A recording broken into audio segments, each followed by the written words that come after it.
Glenn Parker High Vibration Foundation. Thank you very much for joining me.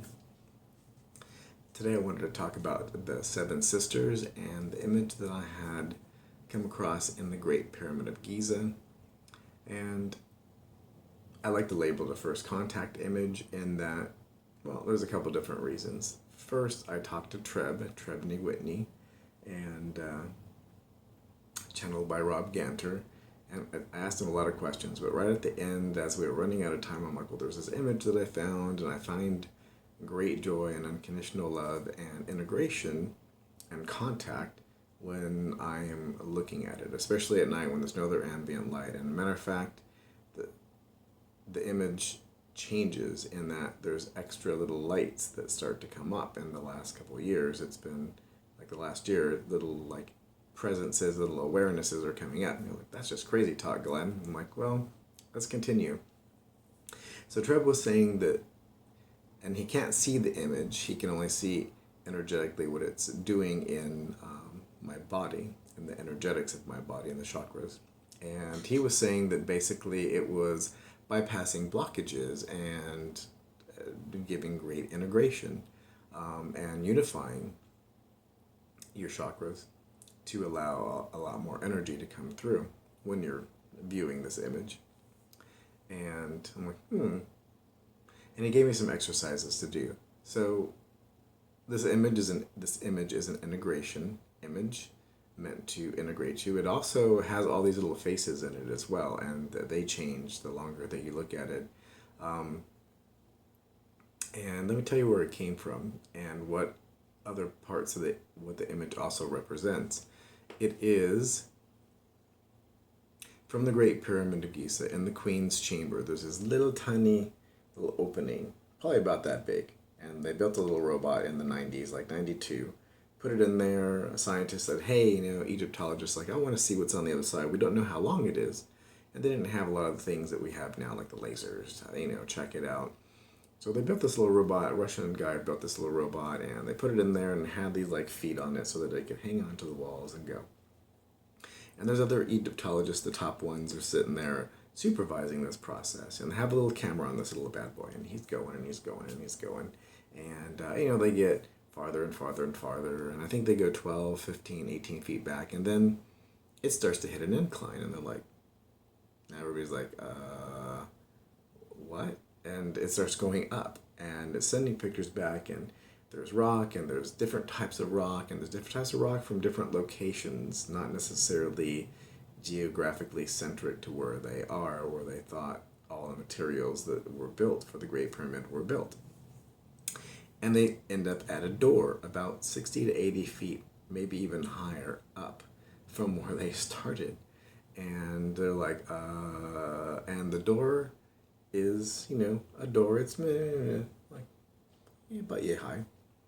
It has metal hinges on it, and one of the hinges over time, over thousands and thousands of years, had fallen off, oxidized off. And it's on the floor, they can see it, it's next to the robot. And they're like, well, an X-ray on the camera, and we need to step back and figure out what's going on here. They're like, what? There's a door, there's metal hinges. We didn't make metal. We didn't make metal back in the day. We weren't aware that metallurgy was done when we think the pyramid was done. And there's two unique things to where this door is. On the top, there's these little bumps, and when you pull them as a negative image and you do a celestial star chart search, it actually shows on a star map a date that would celestially be in alignment with the Earth. And it was speculated this is when it was built.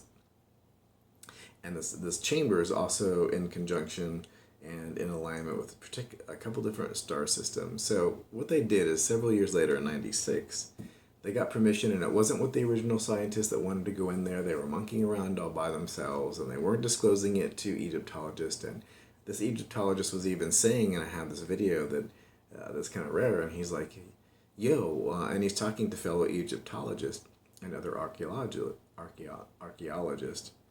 And he's like, they're doing this, and they're not disclosing it. We're not able to be there. We don't know what they're going to find. And they say, oh, we didn't find anything. How do we know you didn't find anything? Because I didn't see it. nor did you record it and disclose it to the public. And I want that disclosed to the public. And Bashar said at one point in time, there's a person with very high integrity that was oversighting the information that was going to be released from the Great Pyramid of Giza. And Epsilon has also said that everything will change, and that alludes from other entities that there will be some information that comes out around this time next year. So, with all that said and done, they went back and they built the version 2 of that little robot. It has speed on it, and they put a little drill on it along with the camera. And they got back up to the door and they drilled a little hole in it, enough to push one of these little fiber optic cameras in '96. And they're trying to get the image, and they're trying to get the image, and then all at once, it's like, oh, there it is.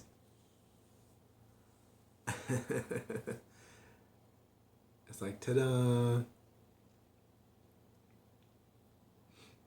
And it's an image, it kind of looks like a face, and then when you pull a negative image off of it, like a negative fractal, it's all these faces, and it's the image that you saw that's on the overlay of this video before it started. It's the thumbnail for this video. And this is the one that I've been using for meditation, and TReb said that has great energy in it, that I've named the Seven Sisters, because that's the energetics that I felt of it. And I had something from KYRON, the Seven Sisters, and the seven entities that lent their DNA to humanity, and the connection with Lemuria, come up at the same time that I found this material in 2013. So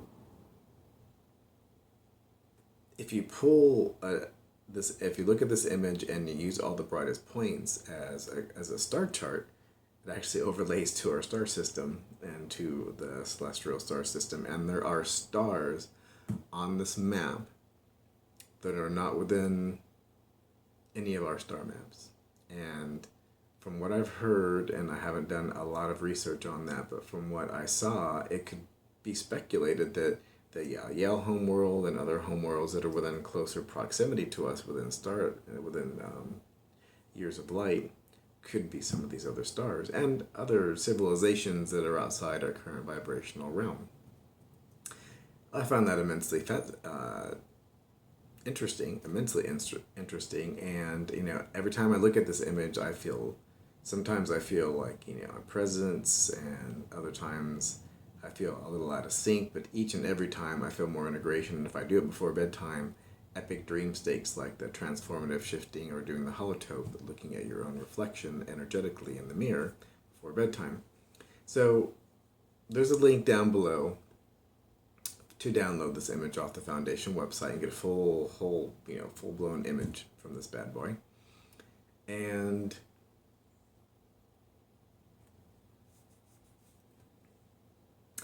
I think that's all there is to be said. I don't have any follow-up information to that. I think all the tinkering and all the things that Bashar said, all the things that Epsilon have said, and the other things that have been said by other entities all allude to this type of material that they've been digging out. Because what ends up happening is where they found that door that they drilled a little hole in, all there is another image behind it. There's no other information that they could see, and there's no physical objects. But it was like right behind, it was maybe a yay length between this door and the other door that had this fractal image on it. Like a marker, like, yo, hey, thanks for finally arriving. And there's still 50 or 60, 80 feet before you get to the outside wall of the Great Pyramid of Giza.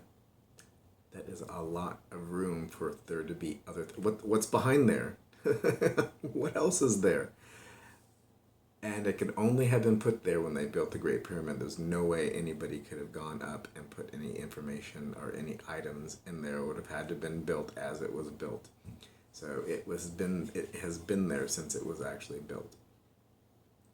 All I'm saying is that is very, very interesting, and I think that if you have an interest or excitement in that, you should check it out. I think that's going to be a precursor to what gets released in the next year. So thank you very much for joining me. Again, Glenn Parker, High Vibration Foundation, coaching life, business, and spiritual. Please like, subscribe, and share. And, I've been thinking about doing some retreats as well. So keep an eye out in the description for retreats. I just opened up my Etsy store, so Etsy store. And it's sleepy time. It's cloudy today. And that's going to be in the description shortly. I might actually be able to get that done before this video is even up. Thank you very much, and have a fantastic day.